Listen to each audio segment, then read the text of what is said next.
അപ്പൊ അതുകൊണ്ടാണ് അബ്ദുല്ലുസ എന്ന അബൂലഹബിന്റെ പേരോ ഉമ്മു ജമീൽ എന്ന അദ്ദേഹത്തിന്റെ ഭാര്യ, അയാളുടെ ഭാര്യയുടെ പേരോ അല്ലാഹു തആല നേരിട്ട് കൊടുക്കാതെ ഈ പേര് കൊടുത്തു. അവർ രണ്ടാളെ മാത്രം ബാധിക്കുന്ന വിഷയമല്ല അത് ലോകാവസാനം വരെ ഈ സംസ്കാരം ആരിലൊക്കെ ഉണ്ടോ, നബി സല്ലല്ലാഹു അലൈഹി വസല്ലമയെ ചീത്ത പറയുന്ന സംസ്കാരം. സോഷ്യൽ മീഡിയയൊക്കെ എടുത്ത് നോക്കിയാൽ എന്തെങ്കിലും കുറ്റം മുസ്ലിം പേരുള്ള ആരെങ്കിലും എന്തെങ്കിലും ചെയ്താൽ മതി, അതിന്റെ കമന്റ്സ് വരുന്നത് മുഴുവൻ നബീനെ ചീത്ത വന്നിട്ടായിരിക്കും. നേരെ അവിടൊക്കെ പോവുക. 1400 കൊല്ലം മുമ്പ് മരണപ്പെട്ടുപോയ ആ വ്യക്തി ഇവരെയൊക്കെ എന്ത് ചെയ്തിട്ടാ അതാണ് ചീത്ത പറഞ്ഞു. എവിടെയെങ്കിലും ഏതെങ്കിലും ഒരു മുസ്ലിം നാമധാരി എന്തെങ്കിലും ഒരു കുറ്റകൃത്യത്തിൽ ഏർപ്പെട്ടാൽ ആ വിഷയം പോസ്റ്റ് വന്നാൽ ഫേസ്ബുക്കിലൊക്കെ അതിന്റെ കമന്റ്സ് മുഴുവൻ ചീത്ത കേൾക്കണ ഈ സമൂഹം മാത്രമല്ല, 1400 വർഷം മുമ്പ് മരണപ്പെട്ടു ആ വ്യക്തി പോലും ചീത്ത കേൾക്കണം. ഇതൊക്കെ അള്ളാഹ്ക്ക് നേരത്തെ അറിയാം. അതുകൊണ്ടാ അബ്ദുല്ലുസ എന്നല്ലല്ലോ പറഞ്ഞത്, ആ സംസ്കാരം ഉൾക്കൊള്ളുന്നവർ മുഴുവൻ. ഞാൻ സന്ദർഭം ഇത് ആ വിഷയത്തിലേക്ക് വന്നതാണ്. അപ്പൊ അതുകൊണ്ട് അബൂലഹബ് നബിയുടെ ഒരു മൂത്താപ്പയായിരുന്നു. പിന്നെ അങ്ങനെ നബി സല്ലല്ലാഹു അലൈഹി വസല്ലമയെ സ്നേഹിച്ച, ഏറ്റവും കൂടുതൽ സ്നേഹിച്ച മൂത്താപ്പയായിരുന്നു ആര്? അബൂ ത്വാലിബ്. ഇതാണ് നമ്മൾ പറഞ്ഞു വന്നത്. മുസ്ലിം അല്ലാത്ത നിലയിൽ അദ്ദേഹം നബി സല്ലല്ലാഹു അലൈഹി വസല്ലമയെ സംരക്ഷിച്ചുകൊണ്ടിരുന്നു. നബി സല്ലല്ലാഹു അലൈഹി വസല്ലമക്ക് 50 വയസ്സ് ആയപ്പോ അദ്ദേഹത്തിന് 87 വയസ്സായി അബൂ ത്വാലിബിന്. അതുവരെ മരണപ്പെടുന്നത് വരെ നബിയെ സംരക്ഷിച്ചു. വല്ലാത്ത സ്നേഹമായിരുന്നു കേട്ടോ. കച്ചവടം കഴിഞ്ഞ് വരുമ്പോ സമ്മാന പൊതികളൊക്കെ കൊണ്ടുപോയി. അപ്പൊ അദ്ദേഹത്തിന് വേറെ സ്വന്തം മക്കളുണ്ട്, അവരുടെ അടുത്തൊക്കെയല്ല പോവുക, മുഹമ്മദിന്റെ അടുത്തേക്കാണ് പോവുക സല്ലല്ലാഹു അലൈഹി വസല്ലം. അന്നൊക്കെ ചെറിയ കുട്ടിയാണ്, കാരണം അത്രയും വലിയ സ്നേഹമായിരുന്നു. ആദ്യം മുഹമ്മദിന്റെ അടുത്തേക്ക് പോകും അബൂ താലിബ് കച്ചവടം കഴിഞ്ഞ് കഴിഞ്ഞാൽ. ഒരിക്കൽ കച്ചവടത്തിന് പോകുമ്പോ അത് കച്ചവടം 2 കൊല്ലത്തിൽ 2 പ്രാവശ്യം ഒരു കച്ചവടം പോക്കാം. ഉഷ്ണകാലത്ത് തെക്ക് യമനിലേക്ക് ഒരു പോക്കുണ്ട്, ശൈത്യകാലത്ത് വടക്കോട്ട് സിറിയയിലേക്കും ഒരു കച്ചവട സംഘം പോകും. ഒറ്റക്കല്ല കച്ചവട സംഘമായിട്ട്, കാഫിലെ കൂട്ടങ്ങളായിട്ട്. അന്നത്തെ അവരുടെ സാധന സാമഗ്രികളൊക്കെ ഒട്ടകത്തിന്റെ മുകളിലൊക്കെ വെച്ച് കെട്ടി അങ്ങനെ പോകും. 6 മാസത്തേക്ക് ഒരു പ്രാവശ്യം പോവുള്ളൂ, കൊല്ലത്തിൽ 2 പ്രാവശ്യം. ഒരിക്കൽ ഇങ്ങനെ അബൂ താലിബ് പോകാൻ നോക്കുമ്പോണ്ട് ഈ കുട്ടി എന്ന് പറഞ്ഞാൽ ആരാ? മുഹമ്മദ് നബി സല്ലല്ലാഹു അലൈഹി വസല്ലം. ചെറിയ കുട്ടി വല്ലാതെ കരഞ്ഞു. മൂത്താപ്പാനെ പിരിഞ്ഞിരിക്കാൻ പറ്റാത്തതിന്റെ ഒരു സാധാരണ അങ്ങനെയൊക്കെ ഉണ്ടാലോ, ആ പോകുമ്പോ മക്കൾ അറിയാം, വലിയ പോകുമ്പോ കറിയാതൊക്കെ ഉണ്ടാവണം. അദ്ദേഹത്തിന് അത് കണ്ടു നിൽക്കാൻ കഴിഞ്ഞില്ല. മൂപ്പർ അദ്ദേഹം ഒട്ടകത്തിന്റെ മുകളിൽ നിന്ന് ഇറങ്ങി മുഹമ്മദ് സല്ലല്ലാഹു അലൈഹി വസല്ലമയെ കെട്ടിപ്പിടിച്ച് ഉമ്മം വെച്ച് ഒട്ടകത്തിന്റെ മുകളിൽ കയറ്റിയിരുത്തി മൂപ്പര് കയറി ആ യാത്രയിൽ അദ്ദേഹം കൊണ്ടുപോയി. ആ യാത്ര ഒരു ചരിത്രത്തിലെ പ്രസിദ്ധമായ യാത്രയായിരുന്നു. ആ പോണ വഴിക്കാണ് ഒരു ക്രിസ്തീയ പുരോഹിതൻ ഈ കുട്ടിയെയും അബൂ താലിബിനെയും കാണുന്നത്. സാധാരണ ക്രിസ്തീയ പുരോഹിതനാണ്. അന്ന് അവരുടെ ബൈബിളൊക്കെ കാണാപ്പാടം പഠിച്ച, നല്ല ബൈബിളൊക്കെ പഠിച്ച, അന്നത്തെ ബൈബിളൊക്കെ പഠിച്ച. അപ്പൊ അന്നത്തെ ബൈബിളിന്റെ ഒരു പ്രത്യേകത, ഒരു കാത്തിരുന്ന പ്രവാചകൻ, ഇവരൊരു പ്രവാചകനെ കാത്തിരിക്കുന്നുണ്ട്. ആ പ്രവാചകന്റെ ലക്ഷണങ്ങളൊക്കെ ഇവരുടെ ബൈബിളുകളിൽ പറഞ്ഞിട്ടുണ്ട്. അതൊക്കെ മനസ്സിലാക്കിയ നസ്തൂറ എന്ന ആ പുരോഹിതൻ അബൂ താലിബിനെ അങ്ങനെ കണ്ടപ്പോ, അബൂ താലിബിനെ കുട്ടിയെ കണ്ടപ്പോ ചില ലക്ഷണങ്ങളൊക്കെ ഈ കുട്ടിയിൽ കാണാൻ തുടങ്ങി. അങ്ങനെ അദ്ദേഹം അബൂ താലിബിനോട് ചോദിച്ചു, ഇതാ ഈ കുട്ടി ആരാന്ന് ചോദിച്ചു. ഇതെന്റെ മകനാണ്. അങ്ങനെ വരാൻ സാധ്യതയില്ല, ഈ കുട്ടിക്ക് വാപ്പ ജീവിച്ചിരിക്കാൻ സാധ്യതയില്ല. അപ്പൊ അബൂ താലിബ് പറഞ്ഞ എന്റെ അനുജന്റെ മോനാണ്. ശരി. അങ്ങനെ അദ്ദേഹം കുട്ടിനെ വല്ലാതെ നോക്കിയിട്ട് പറഞ്ഞു, ചില ലക്ഷണങ്ങളൊക്കെ അദ്ദേഹം കണ്ടിട്ട് അവരുടെ വേദങ്ങളിൽ പറഞ്ഞ, ഇത് വരാനിരിക്കുന്ന ഒരു പ്രവാചകനാ, നിങ്ങൾ ഈ കുട്ടിനെ സൂക്ഷിക്കണം. നിങ്ങളിപ്പോൾ പോകുന്ന യാത്രയിൽ പോകുന്ന വഴിക്ക് ഈ കുട്ടിനെ അപകടപ്പെടുത്താൻ സാധ്യതയുണ്ട്. എൻ്റെ പോലെ ബൈബിളൊക്കെ അറിയുന്ന, ഈ ലക്ഷണങ്ങൾ മനസ്സിലാക്കിയിട്ടുള്ള ആരെങ്കിലും പറഞ്ഞാൽ, അവർ കാത്തിരിക്കുന്ന പ്രവാചകൻ ഇതാണെന്ന് മനസ്സിലാക്കിയാൽ അവരേൽപ്പി കുട്ടിനെ വകവരുത്തും. ഇങ്ങനെ മക്കയിലെ ഒരു അനാഥ ബാലനാണ് കാത്തിരിക്കണ പ്രവാചകനായിട്ട് വരാൻ പോണെന്ന് പറഞ്ഞാൽ കുന്തളി സൂക്ഷിക്കണം. വേറെ അതുകൂടാതെ അബൂ താലിബിനോട് ഒരുപാട് ലക്ഷണങ്ങളും കാര്യങ്ങളൊക്കെ ഈ കുട്ടിയെ പറ്റി അദ്ദേഹം പറഞ്ഞു കൊടുത്തു. അതുകൊണ്ടൊക്കെ തന്നെ അബൂ താലിബിന് ഈ കുട്ടിയോട് സ്നേഹം മുമ്പത്തേക്കാൾ കൂടി. അങ്ങനെയാണല്ലോ, വളരെയധികം സ്നേഹം കൂടി. അങ്ങനെ ആ സ്നേഹം ചെറുപ്പത്തിലെ കുഞ്ഞിപ്രായത്തിൽ മാത്രമല്ല, കൗമാരത്തിലും യൗവനത്തിലും മറ്റേ നബി സല്ലല്ലാഹു അലൈഹി വസല്ലമ വിവാഹപ്രായം എത്തിയപ്പോ അപ്പോഴും, അതായത് ആദ്യത്തെ വിവാഹം കഴിച്ചു കൊടുത്തതും ഈ അബൂ താലിബ് തന്റെ നേതൃത്വത്തിലാണ്. ഖദീജാവിനെ കല്യാണം കഴിച്ചു കൊടുത്തത് അബൂ താലിബാണ്. അതൊക്കെ ചെയ്തു കൊടുത്ത അദ്ദേഹം. അങ്ങനെ അതുകൊണ്ട് തന്നെ ഈ നബി സല്ലല്ലാഹു അലൈഹി വസല്ലമയുടെ അബൂ താലിബിന് ഒരുപാട് സ്നേഹം കൂടാൻ തുടങ്ങി. അപ്പോൾ വലുതായപ്പോഴും സ്നേഹമായി. നബൂത്ത് കിട്ടി, നബിയായി, ജനങ്ങളോട് ദീനിനെ പറ്റി പറയാൻ തുടങ്ങിയപ്പോൾ ശത്രുക്കളുണ്ടായല്ലോ. അങ്ങനെ അവര് ഒരു നിലക്കും മുഹമ്മദ് വഴിപ്പെടണില്ല എന്ന് കണ്ടപ്പോൾ കഅബയിൽ ഒരു നോട്ടീസ് ഇട്ടു. അബൂ താലിബ് ഹാഷിം കുടുംബവുമായി നമുക്ക് ഒരു ബന്ധവും പാടില്ല. ഖുറൈശികൾ അവരുടെ വിവാഹത്തിന് പങ്കെടുക്കാൻ പാടില്ല, അവരെ സദ്യക്ക് നമ്മൾ പോകാൻ പാടില്ല, നമ്മൾ അവരെ ഒരു കാര്യത്തിനും വിളിക്കാൻ പാടില്ല, അവർ വിളിച്ചാൽ നമ്മളും പോകാൻ പാടില്ല, അവരോട് സംസാരിക്കാൻ പാടില്ല, അവരെ കൂടെ ഇരിക്കാൻ പാടില്ല, അവർക്ക് ഒരു സഹായം ചെയ്തു കൊടുക്കാൻ പാടില്ല. ആരോട്? ബനു ഹാഷിം ഗോത്രം, നബിയുടെ ഗോത്രം ഖുറൈശിയാണ്, വംശം ഹാഷിം കുടുംബത്തിലാണ് ഇവരൊക്കെ. അപ്പൊ രക്ഷയില്ലാണ്ടായപ്പോ നബീനെ കൊണ്ട് വിശ്വസിച്ചവരും കുറച്ച് ആൾക്കാരുള്ള വന്നു. തൊട്ടപ്പുറത്തുള്ള ഷുഅബ് അബൂ താലിബ് എന്ന മലയിലേക്ക്, മലഞ്ചെരിവിലേക്ക് താമസം മാറ്റി. രക്ഷയില്ല, നാട്ടിൽ നിന്നിട്ട് ഒരു കാര്യമില്ല. ഉപരോധം ഇവര് നോട്ടീസാക്കി എഴുതി തൂക്കി, കഅബയിൽ തൂക്കി. അന്നത്തെ ഗോത്രവർഗ നിയമപ്രകാരം അങ്ങനെ ഇന്നൊക്കെ ആരെങ്കിലും പള്ളിയുടെ മുകളിൽ അങ്ങനെ നോട്ടീസ് തൂക്കി ആരെങ്കിലും മൈൻഡ് ചെയ്യോ? അങ്ങനെയല്ല, അന്ന് ഗോത്ര നിയമമാണ്, അത് പാലിച്ചോളണം.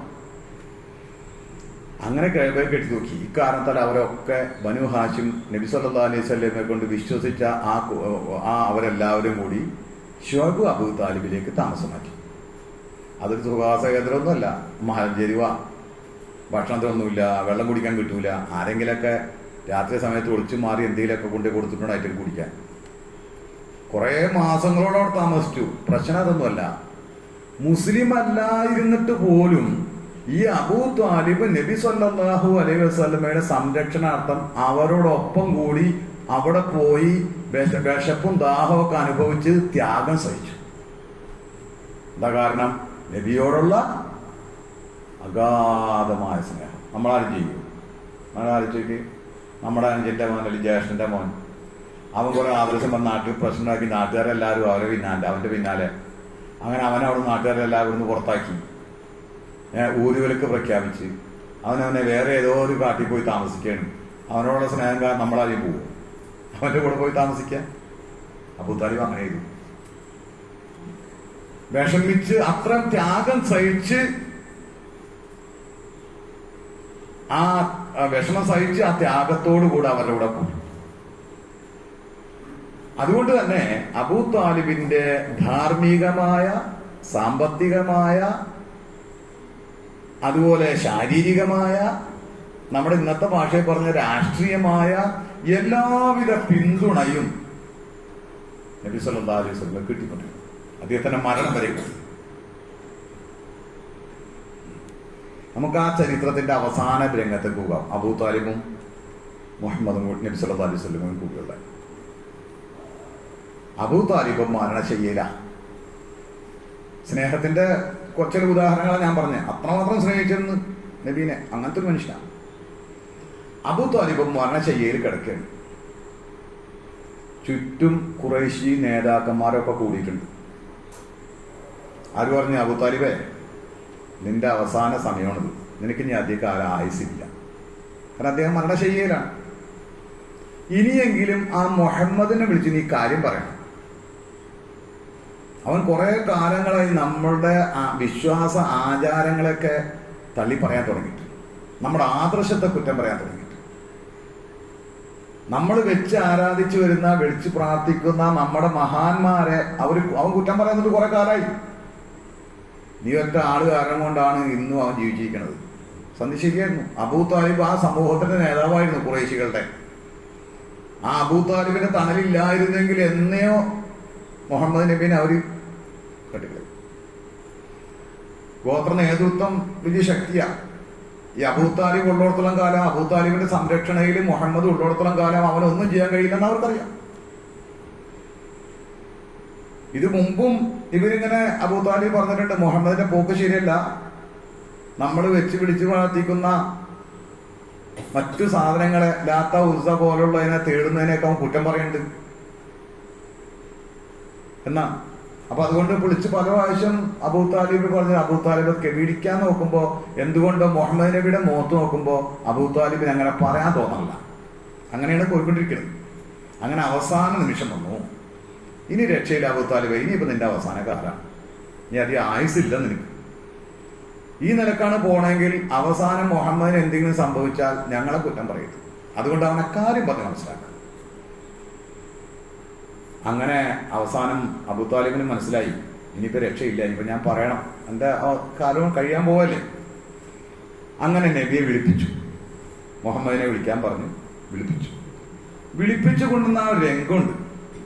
അവർക്കറിയാം അബൂ താലിബ് മുഹമ്മദിന്റെ മുഖത്ത് നോക്കിയാൽ ആ സ്നേഹത്തിനോട് കൂടി, സ്നേഹം കൊണ്ട് ഭയങ്കരമായ സ്നേഹമുള്ള ഒരു അലിവ് തോന്നും. അതുകൊണ്ട് അബൂ താലിബ് ഒന്നും പറയൂല. അപ്പൊ അതുകൊണ്ട് അബൂ താലിബിന് നേരെ നിർത്തരുത് മുഹമ്മദിനെ. നേതാക്കന്മാരൊക്കെ ഈ അബൂ താലിബ് കിടക്കുന്ന ആ കട്ടിലിന്റെ സൈഡിൽ ഇങ്ങനെ ഭയങ്കര തിക്കിൽ നിന്നു. മുഹമ്മദ് നബി സ്വല്ലല്ലാഹു അലൈഹി വസല്ലം ഒരിക്കലും അങ്ങോട്ട് മൂത്താപ്പാടെ അടുത്തേക്ക് എത്താൻ പറ്റണില്ല, അല്ലെങ്കിൽ മുഖം ഒന്നും നോക്കാൻ പറ്റണില്ല. എന്നിട്ട് ഇവര് പറഞ്ഞ്, ആള് വന്നിട്ടുണ്ട് അബൂ താലിബെ, വിവരം പറഞ്ഞു. അപ്പൊ അബൂ താലിബ് പറഞ്ഞ്, മോനെ, ഇവര് വന്നിട്ടുള്ളത് നീ നിന്റെ ആ ഇപ്പൊ ചെയ്തുകൊണ്ടിരിക്കുന്ന പ്രവൃത്തി നിർത്തണം. നീ ഇവരെ ദൈവങ്ങളെ തള്ളി പറയരുത്. ഇത് പറയാനാണ് ഇവര് നിന്നോട് പറയാൻ വേണ്ടിയിട്ടാണ് ഇപ്പൊ നിന്നെ വിളിച്ചു വരുത്തിയത്. എന്താ നിന്റെ അഭിപ്രായം? അപ്പോ നബി സല്ലല്ലാഹു അലൈഹി വസല്ലം പറഞ്ഞു, ചുറ്റും നോക്കിയപ്പോണ്ട് ഖുറൈശികളിലെ എല്ലാ പ്രമുഖന്മാരായ നേതാക്കന്മാരുണ്ട്. നബി പറഞ്ഞ്, അല്ലയോ ഖുറൈശി നേതാക്കന്മാരെ. അതിന് മറുപടി അബൂ താലിബ് പറഞ്ഞതിന് മറുപടി ഈ നേതാക്കന്മാരുടെ പറയണേ, അല്ലയോ ഖുറൈശി നേതാക്കന്മാരെ, എനിക്ക് നിങ്ങളോടൊരു കാര്യം പറയാനുണ്ട്. അത് നിങ്ങൾ കേട്ടാൽ ഈ അറബികളൊക്കെ നിങ്ങൾക്ക് കീഴ്പ്പെട്ട് ജീവിക്കും. ഈ അറബി സമൂഹം മുഴുവൻ, അത് മാത്രമല്ല, അനറബികളായ അറബികളല്ലാത്ത ആൾക്കാർ മുഴുവൻ നിങ്ങൾക്ക് കപ്പം തന്ന് ജീവിക്കും, നികുതി തന്ന് ജീവിക്കും. അപ്പൊ അവര് പറഞ്ഞു, നീ ഒരു കാര്യമല്ല മുഹമ്മദേ, 10 കാര്യം പറഞ്ഞു, ഞങ്ങൾ കേട്ടോളാം. ആര് പറഞ്ഞു? ഖുറൈശി നേതാക്കന്മാര് പറഞ്ഞു. അപ്പോ കിട്ടിയ ചാൻസ് നബി സല്ലല്ലാഹു അലൈഹി വസല്ലം ഉപയോഗപ്പെടുത്തി. നബിയുടെ പതിവാണത്. എവിടെ പ്രബോധനത്തിന് അവസരം കിട്ടുമോ അവിടെ അത് ഉപയോഗപ്പെടുത്തും. നബി നോക്കുമ്പോൾ ചുറ്റും നിൽക്കുന്നത് ഈ നേതാക്കന്മാരെ. അവരോട് പറഞ്ഞ്, എനിക്ക് ഒറ്റ കാര്യം നിങ്ങളോട് പറയാനുള്ളൂ. നിങ്ങൾ ഈ അള്ളാഹുവിന് പുറമെ വെച്ച് വിളിച്ച് ആരാധിക്കുന്ന മറ്റു ദൈവങ്ങളെ, ശക്തികളെ, ആ ആരാധന നിങ്ങൾ നിർത്തണം. അവരോടുള്ള പ്രാർത്ഥന നിങ്ങൾ അവസാനിക്കണം. ഒറ്റ കാര്യം എനിക്ക് പറയാൻ, ലാ ഇലാഹ ഇല്ലല്ലാഹ്, അള്ളാഹു അല്ലാതെ വേറെ ഇലാഹില്ല. വിളിച്ച് പ്രാർത്ഥിക്കാൻ അവരോട് മാത്രമേ പ്രാർത്ഥിക്കാവൂ. അദ്ദുആഉ ഹുവൽ ഇബാദ എന്നാണല്ലോ. ഇബാദത്തിന്റെ മർമ്മം, അതായത് ദുആ തന്നെയാണ് ഇബാദത്ത്. അപ്പൊ ഇബാദത്തിൽ പ്രധാനപ്പെട്ടത് പ്രാർത്ഥനയാണ്. ഈ പ്രാർത്ഥന ഇവരെന്ത് ചെയ്യും? ഇവർ അള്ളാഹുവിനോട് പ്രാർത്ഥിക്കും. ഇത് കൂടാതെ അവര് ചില വ്യക്തികളെ, ശക്തികളെ ഒക്കെ വെച്ച് ആരാധിക്കുന്നുണ്ട്. ലാത്ത ഉസ്സ പോലുള്ള ഈ പരിപാടിയാണ് അവർക്കുള്ളത്. അള്ളാഹിനെ വിളിക്കേണ്ടത്. ലാ ഇലാഹ ഇല്ലല്ലാഹ് പ്രശ്നമുള്ളൂ. ലാ റബ്ബ ഇല്ലല്ലാഹ് അവർ അംഗീകരിക്കുന്നത്. അല്ലാഹ് അല്ലാതെ വേറെ റബ്ബില്ല. റബ്ബ് എന്ന് പറഞ്ഞാൽ ആരാ? സൃഷ്ടിച്ച് സംരക്ഷിച്ച് സംഹരിക്കുന്നവനാണ് റബ്ബ്. അത് ഏകനാണ്, ഒരുവനാണ്. ലാ റബ്ബ ഇല്ലല്ലാ, അല്ലാഹ് അല്ലാതെ വേറെ റബ്ബില്ല. അതെല്ലാവരും അംഗീകരിക്കുന്നുണ്ട്. നമ്മുടെ നാട്ടിലും അംഗീകരിക്കണ്ടല്ലോ അല്ലേ? ഒരു ഏകനായ ഒരു ദൈവം തമ്പുരാനുണ്ടെന്ന് എല്ലാവരും അംഗീകരിക്കണല്ലേ? അതിന് ലാ റബ്ബ ഇല്ലല്ലാ. പക്ഷേ അവന് മാത്രമേ ആരാധന കൊടുക്കാവൂ എന്ന കാര്യം എല്ലാവരും അംഗീകരിക്കില്ല. ലാ ഇലാഹ ഇല്ലല്ലാ അംഗീകരിക്കില്ല. വ്യത്യാസം മനസ്സിലാവണ്ട. ചിന്തിച്ച് നോക്കി, ഇങ്ങോട്ട് നോക്കിയിട്ടിരിക്കണം. എല്ലാവരും ശ്രദ്ധിക്കണം. ഇരിക്കണമെങ്കിൽ ശ്രദ്ധിക്കണം, അല്ലെങ്കിൽ പുറത്തു പോകണം. പിന്നെ ഞാൻ വെറുതെ ഇങ്ങനെ വായിട്ട് അടച്ചിട്ട് എന്താ കാര്യം? ലാ റബ്ബ ഇല്ലല്ലാ, ലാ ഇലാഹ ഇല്ലാതെ രണ്ട് വ്യത്യാസമുണ്ട്. ലാ റബ്ബ ഇല്ലല്ലാ എല്ലാവരും അംഗീകരിക്കും. അള്ളാഹു അല്ലാതെ അല്ലെങ്കിൽ ദൈവമല്ലാതെ ഏകനായ ഒരു പടച്ചമ്പരനല്ലാതെ വേറെ റബ്ബില്ല. അത് നമ്മളും അംഗീകരിക്കും, മുസ്ലിം അല്ലാത്തവരും അംഗീകരിക്കും. പിന്നെ അംഗീകരിക്കാത്തത് നിരീശ്വരവാദികളാണ്. അവർ പറയാറില്ല. അത് വെറുതെ പറയണ മനസ്സിൻ്റെ ഉള്ളിനുള്ളിലുണ്ട്. അതുകൊണ്ടാണ് ഈ ശവകുടത്തിന്റെ മുമ്പിൽ മരിച്ചു കഴിഞ്ഞാൽ ഈ ആദരാഞ്ജലി അർപ്പിക്കാൻ വേണ്ടി എടുക്കണേ. മരിച്ചു കഴിഞ്ഞാൽ ആദരാഞ്ജലി അർപ്പിക്കാൻ വേണ്ടിയിട്ട് എന്തിനാ ഇവരൊക്കെ പോയിട്ട് മിണ്ടാണ്ട് ഇങ്ങനെ വെക്കണേ? നിശ്വാസികളല്ലേ? മരിച്ചോ, എല്ലാം തീർന്നില്ലേ, എല്ലാം പോയില്ലേ? അപ്പൊ അതിന്റെ ഉള്ളിനുള്ളിലുണ്ട് എന്തോ ഒരു ശക്തി ഉണ്ടെന്ന് അവർക്കുണ്ട്. അപ്പൊ ലാ റബ്ബ ഇല്ലല്ലാ. അപ്പൊ നമ്മുടെ ഇവിടുത്തെ മറ്റുള്ള മതക്കാരോട് ചോദിച്ചാലും പറയൂലോ ഏകനായ ഒരു ദൈവം ഉണ്ടെന്ന്. അതാണ് ലാ റബ്ബ ഇല്ലല്ലാ. പക്ഷേ ലാ ഇലാഹ ഇല്ലല്ലാ അത് പറ്റും. അത് പറ്റില്ല. അതായത് ആരാധന അവന് മാത്രമേ അർപ്പിക്കാവൂ. അത് ശരിയാവില്ല. അത് ഞങ്ങളുടെ കുലദൈവങ്ങൾക്ക്, ഞങ്ങൾ മഹാന്മാരായി കണക്കാക്കുന്നവരോട്, ഞങ്ങളുടെ ഇവിടെ എവിടെയൊക്കെ ഉണ്ട് അതൊക്കെ ഞങ്ങളുടെ ആവശ്യങ്ങൾ അവരോടൊക്കെ പറയും. ദൈവം എന്നുള്ളൂ. അതാണ് ലാ റബ്ബ ഇല്ലല്ലേ ലാ ഇലാഹ ഇല്ലല്ലേ തമ്മിൽ വ്യത്യാസം. മക്കയിലെ മുശ്രിക്കുകൾ അങ്ങനെയായിരുന്നു. അവർക്ക് ലാ റബ്ബ ഇല്ലല്ല, അവർക്ക് പ്രശ്നമില്ല. അവരോട് ചോദിച്ചാൽ പറയും ആരാണ് നിങ്ങൾ അള്ളാഹു തആല പറഞ്ഞിട്ടുണ്ട് ഇതിന് അവര് പ്രാർത്ഥിക്കുന്നത് റബ്ബാണെന്ന് കണക്കാക്കിയിട്ടല്ല. മറ്റേ ഇവര് പ്രാർത്ഥിക്കണ റബ്ബാണെന്ന് കേട്ടല്ല. അവര് ചോദിച്ചാൽ അവർ പറയും വയഖൂലുന ഹൗലാഇ ശുഫആനാ ഇൻദല്ലാഹ്, ശുഫആനാ ഇൻദല്ലാഹ്. ഞങ്ങൾ ഇവരോട് പ്രാർത്ഥിക്കണതേ ഇവർ റബ്ബായിട്ടൊന്നും അല്ല. റബ്ബ അല്ലാഹ് മാത്രമുള്ള ഒരുത്തനുള്ളൂ എന്ന് ഞങ്ങൾക്കറിയാം. അപ്പൊ ഞങ്ങൾ ഈ ലാത്തനോടും ഉസ്സനോടും മനാത്തയോടും ഇബ്രാഹിം നബിയുടെ വിഗ്രഹത്തോടും ഇസ്മായിൽ നബിയുടെ വിഗ്രഹത്തിനോടൊക്കെ ഈ മഹാന്മാരോട് ഞങ്ങൾ പ്രാർത്ഥിക്കണതേ ഇത് ഞങ്ങൾക്ക് വേണ്ടി അള്ളാഹുവിന്റെ അടുക്കൽ ശുപാർശ ആണ്.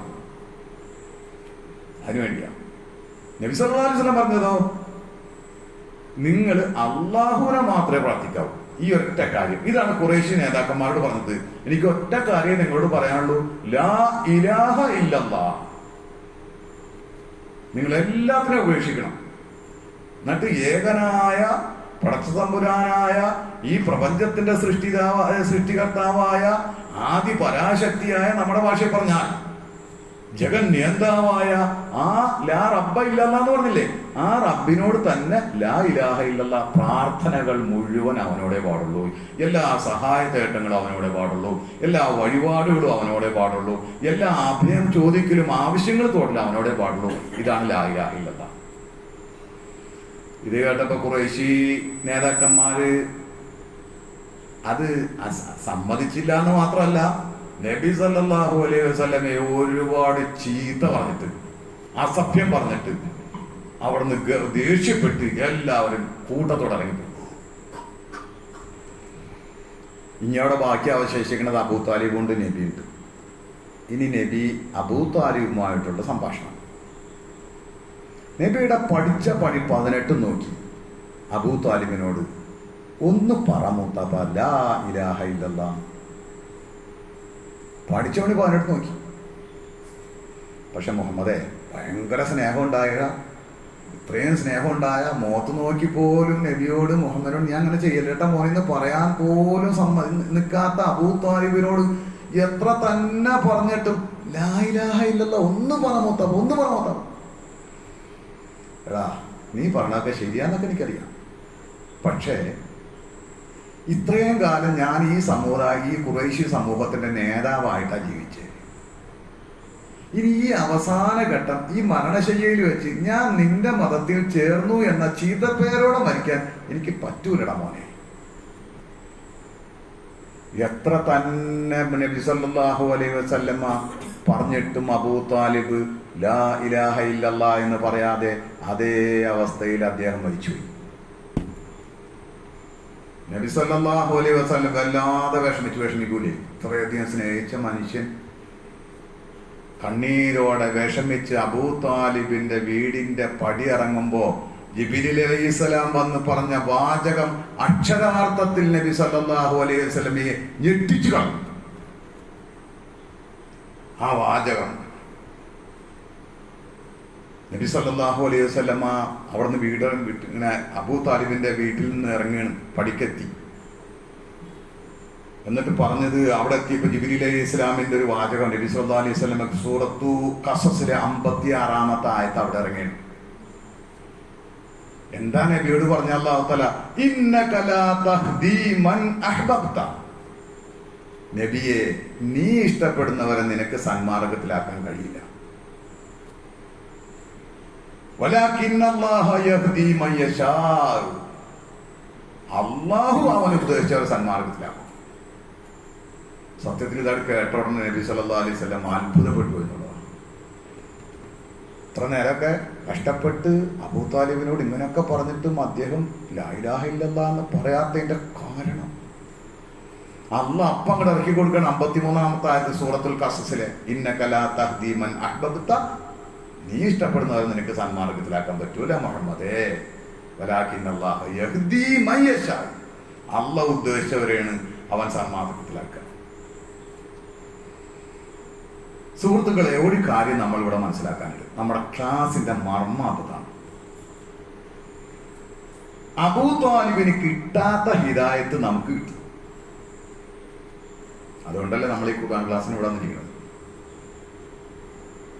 എത്രയോ ആൾക്കാര് അവരവരെ വീടുകളിൽ മൊബൈലും നോക്കി അല്ലെങ്കിൽ ടി വിയിലും നോക്കി അല്ലെങ്കിൽ മറ്റുള്ള കാര്യങ്ങളിലൊക്കെ ഏർപ്പെട്ടിരിക്കുന്നു.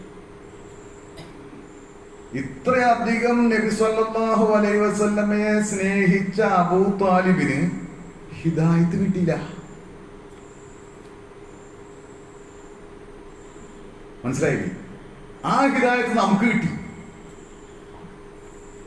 നമ്മൾ മുസ്ലിമായ മാതാപിതാക്കൾക്ക് ജനിച്ച മക്കളാകൊണ്ട് നമുക്കതിന്റെ ഗൗരവം മനസ്സിലാവില്ല, ഹിദായത്തിന്റെ ഗൗരവം. നമ്മുടെ ആൾക്കാർ പലരും ഇങ്ങനെ ദുനിയാവിന് വേണ്ടി ഓടുക. നമ്മളെപ്പോഴും അങ്ങനെയാണല്ലോ.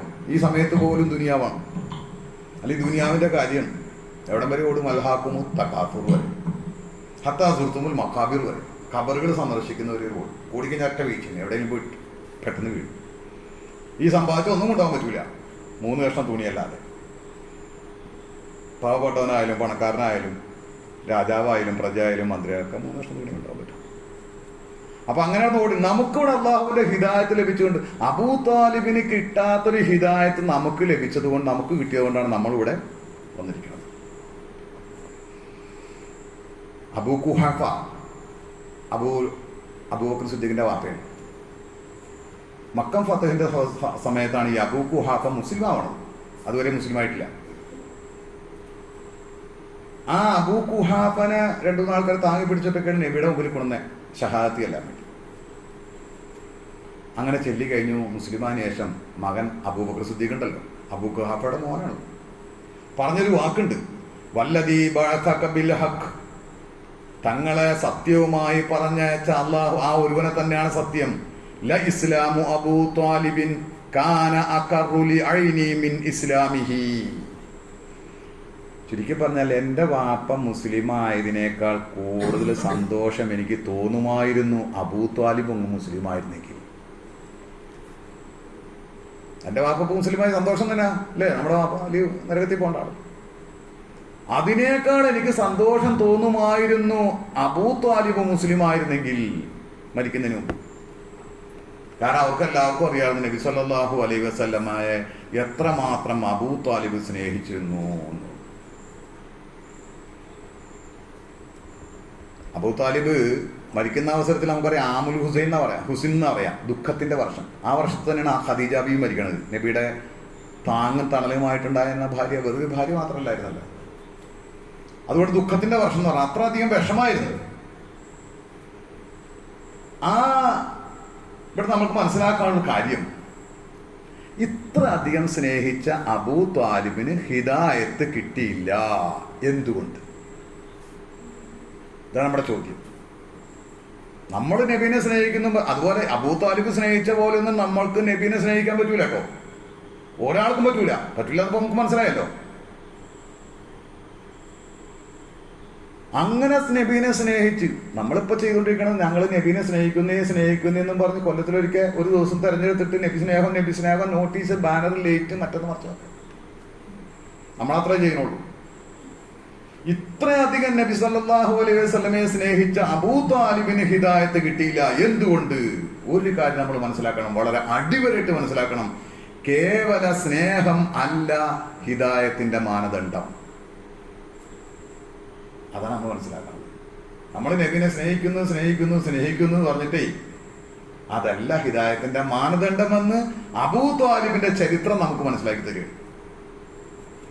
അങ്ങനെ നബിയെ സ്നേഹിക്കൽ കൊണ്ടാണ് ഹിദായത്ത് കിട്ടുക, നബിയെ സ്നേഹിച്ചാൽ ഹിദായത്ത് കിട്ടും എന്നാണ് ഉത്തരമെങ്കിൽ അബൂ താലിബിന് കിട്ടിയനെ. അബൂ താലിബ് സ്നേഹിച്ച പോലെ ആരാ നബീനെ സ്നേഹിച്ചിട്ടുള്ളത്? അപ്പൊ എന്താ പ്രശ്നം?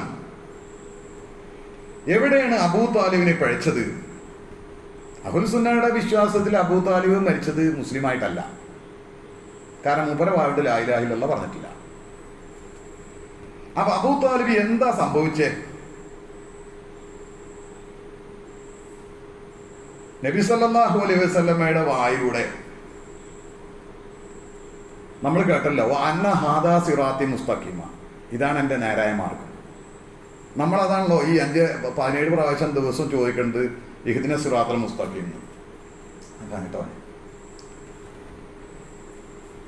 ഇഹ്ദിന സിറാത്തുൽ മുസ്തഖീം, നേരായ മാർഗത്തിൽ നമ്മൾ ആക്കണേ നമ്മൾ ചോദിക്കേണ്ടത് അല്ലേ? 17 പ്രാവശ്യം നമ്മൾ ചോദിക്കേണ്ടത്. ആ സിറാത്തുൽ മുസ്തഖീം, ആ നേരായ മാർഗം അബൂ ലഹബിന് ഇവിടെ കിട്ടിയില്ല. എന്താ കാരണം? അത് 2 കാരണം കൊണ്ടാണ്. ഒന്നാമത്തെ കാരണം, അബൂ താലിബിന് തൗഹീദ് കിട്ടിയില്ല. തൗഹീദ് എന്ന് പറഞ്ഞാൽ നമുക്ക് ഒറ്റ വാർത്തയിൽ മനസ്സിലാക്കാം, അള്ളാഹുവിനോട് ചോദിക്കേണ്ട കാര്യങ്ങൾ അള്ളാഹുവിനോട് മാത്രം ചോദിക്കുക, മറ്റാരോട് ചോദിക്കാതിരിക്കുക. രണ്ടാമത്തെ കാര്യം, ഫത്തബിയൂഹു വലാ തത്തബിയു സുബുൽ എന്ന് അല്ലാഹു തആല പറഞ്ഞില്ലേ, നിങ്ങൾ ആ നബിയുടെ മാർഗം പിൻപറ്റണം, മറ്റു മാർഗങ്ങളിലേക്കൊന്നും പോകരുത്. അബൂ താലിബിന് സംഭവിച്ച ഏറ്റവും വലിയ ഗുരുതരമായ പിഴവ് നബി സല്ലല്ലാഹു അലൈഹി വസല്ലമ തങ്ങളുടെ മാർഗം പിൻപറ്റിയില്ല എന്നുള്ളതാണ്. സ്നേഹിക്കല് ഭയങ്കരമായി സ്നേഹിച്ചു. നമ്മുടെ മാതിരി വെറുതെ വായ കൊണ്ട് സ്നേഹിക്കണു എന്ന് പറയലല്ല, ഭംഗിയായിട്ട് സ്നേഹിച്ചു. വളരെ നമ്മള് കേട്ടല്ലോ ആ കഥ. എന്നിട്ടും ഹിദായത്ത് കിട്ടാത്തതിന്റെ കാരണം നബിയെ ഫോളോ ചെയ്തില്ല എന്നുള്ളതാണ്. ഇത്തിബാ ഉണ്ടായില്ല. ഒന്ന് തൗഹീദ് ഉണ്ടായില്ല, രണ്ടാമത്തെ കാര്യം ഇത്തിബാ ഉണ്ടായില്ല. സ്നേഹിക്കുന്നു പറഞ്ഞാൽ പോരാ, ആ മാർഗം പിൻപറ്റണം, അപ്പോഴേ ഹിദായത്ത് കിട്ടും. അല്ലാണ്ട് ഞാൻ നബിയെ സ്നേഹിക്കുന്നു പറഞ്ഞാൽ പോരാ. ഈ കാര്യം രണ്ടും സാധാരണ ഇന്ന് നമ്മളോട് നമ്മുടെ മുസ്ലിം സമൂഹത്തെ നയിക്കുന്ന, നമ്മുടെ ഭാഷയെ പറഞ്ഞ മൊയ്യാക്കന്മാര് അല്ലെങ്കിൽ പുരോഹിതന്മാര് അല്ലെങ്കിൽ ഇമാമുകൾ പറഞ്ഞു തരില്ല. ഏത്? തൗഹീദും വേണം, ഇത്തിബാവും വേണം, ഒപ്പം നീ നബീനെ സ്നേഹിക്കുന്നു പറഞ്ഞില്ല. പാരെന്താ പറയാ, തൗഹീദ് ഇല്ലെങ്കിലും വേണ്ടില്ല, ഇത്തിബാ ഇല്ലെങ്കിലും വേണ്ടില്ല, അതിനെപ്പറ്റി മിണ്ടൂല അവര്. എന്താ തൗഹീദ് ഒന്നും മിണ്ടൂല, ഇത്തിബാ നബിയെ റൂട്ടിൽ നിങ്ങൾ ഫോളോ ചെയ്ത് അതുപോലെ തന്നെ പോകട്ടോ എന്ന് പറയൂല. ഇത് രണ്ടും പറയാതെ പറയും, എടാ നിനക്ക് നീ പോലും നിസ്കാരം നോമ്പും കാര്യമൊക്കെ കുറവല്ലേ, അവനൊരു പാവപ്പെട്ട സാധാരണക്കാരനായിരിക്കും, ചിലപ്പോൾ പെട്ടെന്നില്ല അവിടെ വേദക്കാരൻ വലിയ നിസ്കാരത്തിൽ ഉണ്ടാവില്ല, ഒരു പള്ളിയിൽ പോകണമെന്നില്ല, വല്ല വെള്ളിയാഴ്ച ഒക്കെ പോയാലായി, ഇങ്ങനെയൊക്കെ ചില ആൾക്കാരുണ്ടാവും. അവരോട് ഇതെന്ത് പറയടാ, എങ്ങനെയെങ്കിലും രക്ഷപ്പെടണ്ടേ, നീ നിസ്കാരം കാര്യമൊന്നും ഇല്ലല്ലോ, ഒരു കാര്യം ചെയ്യും, മുത്തനബിയുടെ മൗലൂദിക്ക് ഒരു ആ കരിയർ കൊടുക്കുക, അങ്ങനെ ആ സ്നേഹം കൊണ്ടെങ്കിലും നീ രക്ഷപ്പെട്ട് പോട്ടെ എന്ന് പറയും. അപ്പൊ ഈ പാവം പേരൊക്കെ ശരിയാണ്, നിഷ്കളങ്കനാണല്ല. ഇവര് ഈ മൂല്യന്മാരോ തങ്ങന്മാരോ ചെയ്യണ കാര്യമുള്ള ഈ ഭാഗത്തോ ഒന്നുമില്ല. അവന് വല്ലപ്പോഴൊക്കെ ഒന്ന് പള്ളിയിൽ പോയെങ്കിലായി, ചിലപ്പോൾ വല്ല ജുമാക്കൊക്കെ പോകും, ചിലപ്പോൾ ഇടക്കൊക്കെ പോകും, അല്ല റമദാൻ മാസത്തിൽ ഇങ്ങനെ പോകുന്നത് സാധാരണ മനുഷ്യൻ. അപ്പൊ ഇവൻ വിചാരിക്കും എന്നാ പിന്നെ ഇതിലേക്ക് ഇതുകൊണ്ടെങ്കിലും രക്ഷപ്പെട്ടെ. അപ്പോ മുത്തനബിയുടെ മൗലൂദിലേക്ക് ഒരു ചാക്കരി അല്ലെങ്കിൽ ഒരു പോത്ത് അല്ലെങ്കിൽ കുറച്ച് പൈസ, മൂപ്പര അവന്റെ ഹൃദയ നിഷ്കളങ്ക, അവൻ വിചാരിച്ചേണ്ട. യഥാർത്ഥത്തിൽ ഇവര് പറഞ്ഞിരിക്കണ മോനെ ഇതുകൊണ്ടല്ല വിഷയ പോരാ, നീ തൗഹീദിന്റെ ആവണം, രണ്ടാമതായിട്ട് ഇത്തിബാവാണ്. ആ നബി ജീവിച്ച് കാണിച്ചു തന്ന പോലെ നീ ജീവിക്കണം. എന്തൊക്കെ നീ ചെയ്യലുണ്ടോ മതത്തിന്റെ പേരിൽ, ദീനിന്റെ പേരിൽ, അതൊക്കെ നീ നബീനെ ഫോളോ ചെയ്തിട്ടായിരിക്കണം. ദുനിയാവിന്റെ വിഷയത്തിലല്ല. ദുനിയാവ് നീ ബിൽഡിംഗ് ഉണ്ടാക്കേ, കാർ മേടിക്കേ, എന്തുകൊണ്ട് ചെയ്യും, അതിലൊന്നും നബീനെ ഫോളോ ചെയ്യാൻ പറഞ്ഞിട്ടില്ല. ദീനിന്റെ വിഷയത്തിൽ നീ നബീനെ ഫോളോ ചെയ്യണം. അത് പോയിട്ടില്ലെങ്കിൽ കാര്യം പോക്കാനിട്ടോ എന്ന് ഇവര് പറയില്ല. ഇവർക്ക് ആവശ്യം പൈസ, കാര്യം ഉണ്ടാക്കണം. അപ്പോ അതുകൊണ്ട് ഈ നിഷ്കളങ്കന്മാരെ പറ്റിക്കും പ്രവാചക സ്നേഹം പറഞ്ഞിട്ട്. ഇപ്പൊ നമ്മുടെ അബൂ താലിബിന്റെ ചരിത്രത്തിൽ എന്താ മനസ്സിലായ? ഈ സ്നേഹം എന്ന് പറഞ്ഞുകൊണ്ട് നോക്കി ഹിദായത്ത് കിട്ടൂല. തൗഹീദും വേണം, ഇത്തിബാഉം വേണം. ദീന് അല്ലാഹുവിന്റെ റസൂൽ അൽയൗമ അക്മൽതു ലക്കും ദീനക്കും 100% പൂർത്തിയാക്കിയിട്ടാ പോയത്. അല്ലാണ്ട് നബി പറഞ്ഞില്ല 75% താ ഞാൻ പൂർത്തിയാക്കി തന്നിരിക്കുന്നു, ബാക്കി 25% പിന്നീട് തന്നെ ആൾക്കാർ ഇമാമിയങ്ങളോ മൗലിയാമാരോ തങ്ങന്മാരോ ഒക്കെ പറയണത് കൂട്ടിയിട്ട് നിങ്ങൾ അങ്ങോട്ട് ജീവിച്ചോ എന്ന് നബി പറഞ്ഞില്ല. അല്യൗമ അക്മൽതു ലക്കും ദീനക്കും, ഇന്ന് നിങ്ങളുടെ ദീൻ പൂർണ്ണമായിട്ട് നിങ്ങൾക്ക് നൽകിയിരിക്കുന്നു. അപ്പോ അതുകൊണ്ട് ആ ഇത്തിബാഅ് എന്ന് പറഞ്ഞ സാധനം അത് ഈ സമൂഹത്തിൽ നഷ്ടപ്പെടാൻ പാടില്ല. അങ്ങനെ പോയാൽ, ഇത്തിബാഅ് നഷ്ടപ്പെട്ടാൽ എല്ലാ കാര്യത്തിലും നിർഭാഗ്യവാനായിരിക്കും. എന്നിട്ട് അല്ലാഹു തആല പറയുക ദാലിക്കും വസ്സാക്കും ലഅല്ലക്കും തത്തഖൂൻ, ദാലിക്കും വസ്സാക്കും ബിഹി ലഅല്ലക്കും തത്തഖൂൻ, ഇത് എന്റെ വസിയ്യത്താണ്. അല്ലാഹു പറഞ്ഞു ആ നബിയെ പിൻപറ്റണം എന്ന് പറഞ്ഞത് വേറെ മാർഗത്തിലൊന്നും പോകരുത്. വലാ തത്തബിഉ സുബുല ഫതഫറക, അങ്ങനെ പോയാൽ നിങ്ങളൊക്കെ ചിന്നവിനായി പോകും. ഈ നബിയെ കാണിച്ചു തന്ന ഈ മാർഗത്തിലൂടെ പോയിക്കോ. വേറെ ആരും അങ്ങോട്ടും ഇങ്ങോട്ടൊക്കെ വിളിച്ചാലൊന്നും പോകരുത്. അത് കേട്ട് പോകാൻ പാടില്ല. അതുകൊണ്ട് എന്നിട്ട് വേറെ സൂറത്തുൽ നൂറിൽ അല്ലാഹു തആല പറഞ്ഞു വൈ തുതിഉ തഹ്തദു, നിങ്ങൾക്ക് സന്മാർഗം വേണോ, ഹിദായത്തിലാവണോ, തുതിഉ, ആ നബിയെ നിങ്ങൾ പിൻപറ്റിക്കോ. അപ്പോ ഇത്തിബാഅ് വേണം, തൗഹീദ് വേണം. ഇത്തിബാഅ് മനസ്സിലാക്കിയോ, നബി സല്ലല്ലാഹു അലൈഹി വസല്ലം പിൻപറ്റില്ല. അതാണ് നമ്മുടെ വിജയത്തിന്റെ അടിസ്ഥാനം. നമ്മൾ പ്രധാനമായിട്ട് മനസ്സിലാക്കേണ്ടത് അബൂ ത്വാലിബിനെ കിട്ടാതെ പോയത് അത് രണ്ടുമാണ്. അത് രണ്ടും നമ്മളില്ലെങ്കിൽ നമുക്ക് നമ്മുടെ നഷ്ടമാണ്. എന്ന് പറഞ്ഞാൽ നമ്മുടെ ഹിദായത്ത് കിട്ടുക, തൗഹീദ് കിട്ടൂല. വളരെ ഗൗരവത്തിൽ മനസ്സിലാക്കണം. അപ്പൊ നമ്മളൊക്കെ കേൾക്കുന്നൊരു ചോദ്യമുണ്ട്, നമ്മൾ പല പ്രാവശ്യം മുമ്പ് കേട്ടിട്ടുണ്ട്. അടുത്തൊരു ഇസ്ലാമിക പണ്ഡിതൻ എന്ന് പറഞ്ഞാൽ നമ്മളിപ്പോൾ ജീവിച്ചിരിക്കുന്ന ഇസ്ലാമിക പണ്ഡിതനോട് ഒരു അടുത്ത് തന്നെ ഇസ്ലാമിലേക്ക് പുതിയതായിട്ട് ഇസ്ലാമതം സ്വീകരിച്ച ഒരു വ്യക്തി വന്നിട്ട് ഉസ്താദെ എന്നാ നബിദിനം എന്ന് ചോദിക്കരുത്. അയാളെ കുറ്റമായിട്ട് കാര്യമില്ല, അയാൾ മനസ്സിലാക്കണം അങ്ങനെയാണ്. അയാൾ ഇപ്പം അടുത്ത് ഇസ്ലാമിലേക്ക് വന്നതാണ്. അപ്പോൾ ആ പണ്ഡിതനാകെ അത്ഭുതപ്പെട്ടു പോയി. അല്ല, മൂപ്പര് അത്ഭുതപ്പെടേണ്ട ആവശ്യമില്ല. മൂപ്പര് പറഞ്ഞു നമുക്ക് എന്നും നബിദിന. മുസ്ലിമിന്റെ ജീവിതത്തിൽ ഒരു നിമിഷം പോലും അല്ലെങ്കിൽ ഒരു ദിവസം പോലും നബി സല്ലല്ലാഹു അലൈഹി വസല്ലമ തങ്ങളെ ഓർക്കാതിരിക്കാൻ പറ്റില്ല. നബിയുടെ പാത പിൻപറ്റാതിരിക്കാൻ പറ്റില്ല.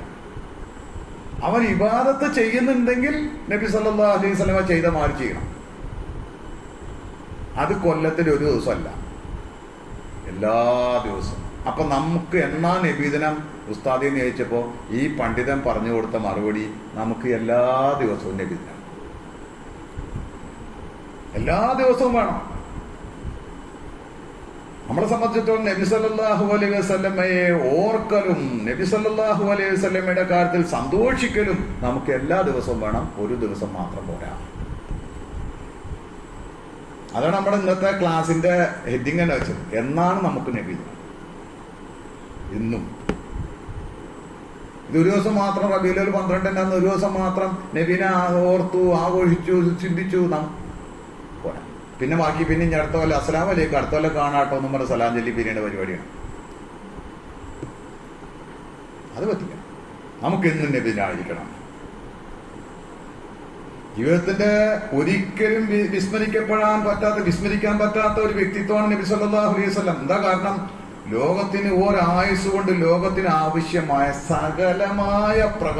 സകല പ്രകാശവും പ്രഭയും ഒക്കെ പരത്തിക്കൊണ്ടാ മുഹമ്മദ് നബി സല്ലല്ലാഹു അലൈഹി വസല്ലം കടന്നുപോയത്. അതുകൊണ്ട് വെറും ഒരു ദിവസം മാത്രം നബിദിനാഘോഷം ചെയ്യരുത്. ഒരു ദിവസം മാത്രമല്ല നബിദിനാഘോഷം, എല്ലാ ദിവസവും ഉണ്ടെന്ന് നമ്മൾ മനസ്സിലാക്കണം. പിന്നെ അവിടെ മനസ്സിലാക്കേണ്ട കാര്യം, നബിദിനത്തെ പറ്റിയുള്ള ഞാൻ അതിലേക്ക് കടക്കണില്ല.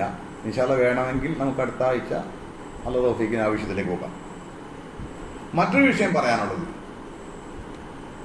ഇതുമായിട്ട് ബന്ധപ്പെട്ട് നിൽക്കുന്ന ചില വിഷയങ്ങളാണ്. മാത്രമല്ല അടുത്ത ആഴ്ച ഇതേ ദിവസം ഓണവും കൂടിയാണ്.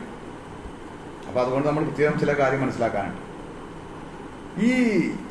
ഇതിന്റെ ഭക്ഷണം പള്ളിയിൽ നിന്ന് കിട്ടും, ചിലർ വീട്ടിലുണ്ടാക്കും, വീട്ടിലുണ്ടാകാറില്ല എന്നുണ്ട്. ഇത് ബിദ്അത്തിന്റെ വിഷയം. ബിദ്അത്ത് എന്ന് പറഞ്ഞാൽ നമുക്ക് ഞാൻ നേരത്തെ പറഞ്ഞല്ലോ, ക്രിസ്ത്യാനികളുടെ കാര്യം പറഞ്ഞ മാതിരി ദീനിൽ പുതുതായിട്ടുണ്ടാക്കുക. അള്ളാഹ് റസൂലും പഠിപ്പിച്ചു, നബി പഠിപ്പിച്ചിട്ടില്ല, സ്വഹാബത്ത് പഠിച്ചിട്ടില്ല, താബിയങ്ങൾ പഠിച്ചില്ല, താബിയങ്ങൾ പഠിച്ചിട്ടില്ല, ഈ മദ്ഹബിന്റെ ഇമാമുകൾ ആരും പഠിപ്പിച്ചിട്ടില്ല. ആരും അതിനെപ്പറ്റി ഒന്നും അക്ഷരം കിട്ടിയിട്ടില്ല. എല്ലാ ഫിഖിന്റെ എല്ലാ മസലകളും എഴുതിച്ച 4 മദ്ഹബിന്റെ ഗ്രന്ഥങ്ങൾ ഇവിടെയുണ്ട്, പൂർണ്ണമായ ഗ്രന്ഥങ്ങൾ. ഒരുപാട് മദ്ഹബുകളുണ്ട്, 10-14 മദ്ഹബുകളൊക്കെ ഉണ്ട്. പക്ഷെ ഗ്രന്ഥങ്ങൾ പൂർണ്ണമായിട്ടുള്ളത് ഈ 4 മാത്രമേ ഉള്ളൂ. അതിലൊന്നിലും തന്നെ നബിദിന ആഘോഷം അല്ലെങ്കിൽ നബിദിനം എന്നൊരു സെന്റൻസ് പോലെ എവിടെയും കാണൂല.